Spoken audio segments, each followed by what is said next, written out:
we need to ask some questions. We talked about the Republicans as being an insurgent outlier, really a radical party. Why are we saying that? Well, in some respects, they don't now accept what the framers intended, which was a collaboration to try to deal with the problems that face the country. That's why they separated all of these powers. Someone just, couldn't get along like in a parliamentary system.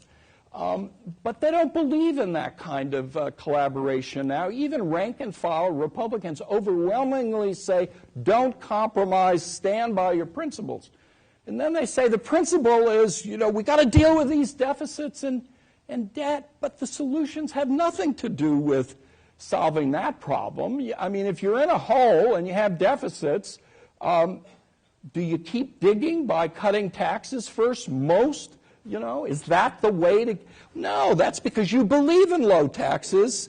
That's okay. That's a position for you to take, but don't tell us it's something that it's not. I mean, that's just the beginning of the exercise that we have to go through. It doesn't mean Democrats are angels or perfect, but it does mean we've got a set of problems in our hands. And I'll leave you with this. The sort of two basic themes of the case are as follows. One is the mismatch between our contemporary political parties and our governing system.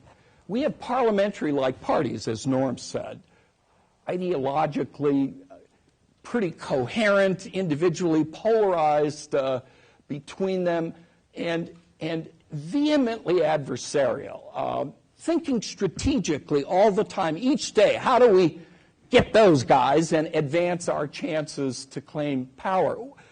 They're parliamentary-like. That's what parties are over in Britain and so on. But we have a set of governing institutions that don't allow majorities to rule. The filibuster in the Senate and its routinization is only one piece of that. So when you run into the clash between the nature of the parties and the nature of the governing system, you got big governing problems. And the second is what we've been discussing, the fact that one of our parties doesn't really believe in legitimacy and the other doesn't believe in working with the other, really wants to renegotiate 100 years of economic and social policy in the name of dealing with a crisis of deficits, which began reappearing in 2002 after they had been turned into surpluses. So it's a crazy political conversation that's going on that has almost nothing to do with the nature of our